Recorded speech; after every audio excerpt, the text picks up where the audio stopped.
அதமபட்ச பரிகாரம். வைதிக மதம். அதமபட்ச பரிகாரம். இப்போது இருக்கிற சமூக அமைப்பு முழுதும் மாறுகிறதோ மாறவில்லையோ, அதை மாற்ற முடியுமோ முடியாதோ, வேத ரட்சணத்தையே ஜீவனமாக வைத்துக் கொண்டிருக்கிற ஒரு கூட்டம் என்றைக்கும் இருந்து கொண்டிருக்கும்படியாக நாம் பண்ண வேண்டும். பிராமண ஜாதி என்று ஒன்று இருக்க வேண்டும் என்பதற்காக இதை நான் சொல்லவில்லை. தனியாக இப்படி ஒரு ஜாதி சுயநலத்துக்காக இருந்து ஒன்றும் ஆக வேண்டாம். லோகக்ஷேமத்துக்காகத்தான் அது இருக்க வேண்டியிருக்கிறது. இந்த லோகக்ஷேமத்துக்காகத்தான் வேத சப்தங்கள் ஏற்பட்டிருக்கின்றன. வேத சப்தங்கள் இருந்தால்தான் லோகம் முழுக்க க்ஷேமமாய் இருக்கும் என்று நான் சொல்லுகிறேன். அதனால் இனிமேலாவது ஒரு பிராமணன் கூட வேதம் தெரியவில்லை என்று இருக்கக்கூடாது என்கிறேன். பிராமணர்கள் மறுபடி வைதீகத்துக்கு திரும்புவது ஒன்றுதான் இப்போது ஏற்பட்டிருக்கிற இத்தனை கோளாறுகளும் தீர்வதற்கு ஒரே பரிகாரம் என்கிறேன். குறைந்தபட்சமாக சொல்கிறேன், இப்போதுள்ள பிராமணர்களுக்கு இதற்கான தைரியமோ தியாக புத்தியோ இல்லாவிட்டாலும் போனால் போகிறது. உங்களால் வேத அத்தியனத்துக்கு திரும்ப முடியாவிட்டாலும் உங்கள் குழந்தைகளையாவது அதில் திருப்பியாக வேண்டும் என்கிறேன். அடுத்த தலைமுறையில் வேதம் தெரியாத பிராமணன் ஒருத்தன் கூட இருக்கவே கூடாது. அதற்கு ஏற்பாடு செய்யுங்கள் என்கிறேன்.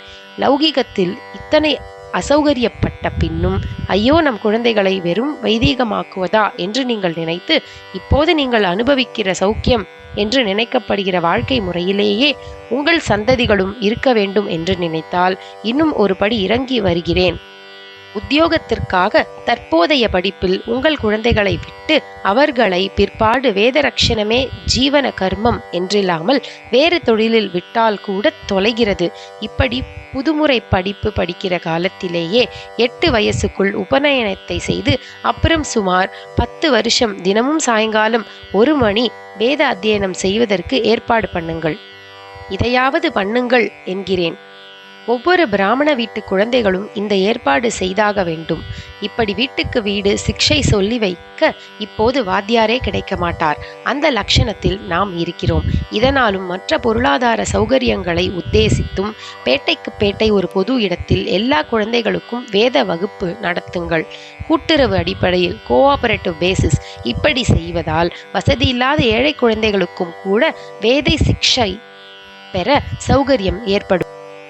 10 வருஷங்களில் சிறுக சிறுக இப்படி கற்பதால் மந்திரபாகம் நிறைய மனப்பாடம் ஆவதோடு மட்டுமின்றி பிரயோகத்திலும் கூட, அதாவது உபகர்மா முதலிய வைதிக கர்மாக்களை தாங்களே செய்து கொண்டு மற்றவர்களுக்கும் செய்விக்கிறதற்கும் கூட தேர்ச்சி உண்டாக்கிவிடும்.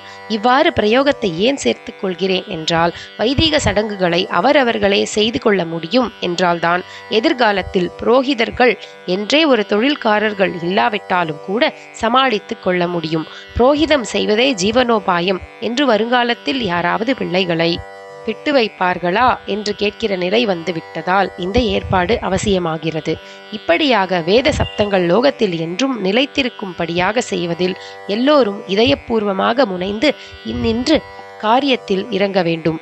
இது இப்போதுள்ள ஜன சமூகம் முழுவதற்கும், பிராமண ஜாதிக்கு மட்டுமல்ல, இந்தியாவில் இருக்கக்கூடிய சகல ஜாதிகளுக்கும், அது மட்டுமல்ல சமஸ்த லோகத்திற்கும் உள்ள அத்தனை கோடி ஜீவராசிகளுக்கும் க்ஷேமம் உண்டாவதற்காக நீங்கள் செய்ய வேண்டிய கடமை, தெய்வத்தால் விதிக்கப்பட்ட கடமை. அதுவே தெய்வீக கடமையும் டிவைன் யூனிட்டி ஆகும்.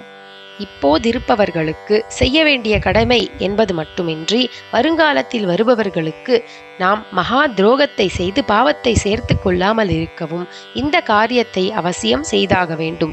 இந்த காலத்திலேயே வேதத்தை எவனும் லட்சியம் செய்யவில்லை. வருங்காலத்தில் யார் சீண்ட போகிறார்கள்? இப்போது இதற்காக பெரும்பாடுபட்டு என்ன பிரயோஜனம் என்று சிலருக்கு தோன்றலாம். அப்படி எனக்கு தோன்றவில்லை. சக்கரம் சுற்றி கொண்டே இருக்கும்போது கீழே போனது மேலே வரத்தான் செய்யும். இப்போது இத்தனை நவநாகரிகம் தலைவிரித்தாடுவதாலேயே இதன் உச்சத்துக்கு போன பின் கீழே இறங்கத்தான் ஆக வேண்டும். நவீனத்தில் ஏதோ சௌக்கியம் இருப்பதாக நினைத்து இப்போது அதில் போய் விழுந்திருக்கிறோம். போக போக இதை பூர்ணமாக அனுபவித்து விட்ட பிறகு இதிலே வாழ்க்கை நிறைவே இல்லை, உண்மையில் அசௌக்கியத்தை தான் உண்டாக்கி கொள்கிறோம் என்று தெரிந்து தானாக வர வேண்டும். அமெரிக்காவின் உதாரணம் ஒன்று போதும். ஜனங்களுக்கு தாங்கள் நிறைவோடு இல்லை என்று ஒரே சூன்ய உணர்ச்சிதான் வந்திருக்கிறது. நவீன சுகானுபவத்தால் வருகிற நிம்மதியின்மையை தொலைத்துவிட்டு மறந்துவிட்டு இருக்க வேண்டும் என்று தவிக்கிறார்கள். புத்திசாலிகளாக இருக்கிறவர்கள் நம்முடைய வேதாந்தம், யோகம், பஜனை இவைகளுக்கு வருகிறார்கள். மற்றவர்களும் எப்படியாவது இந்த இந்திரிய சுகத்தை மறந்திருக்கிற மட்டும் விசேஷம் என்றே ஏகப்பட்ட மாத்திரைகளை, டிராங்குவலைசர் வாங்கி சாப்பிட்டு விட்டு அப்படியே தூங்கிக் கொண்டே இருக்கிறார்கள். இந்த ஸ்திதி நம் தேசத்திலும் வரக்கூடியதுதான்.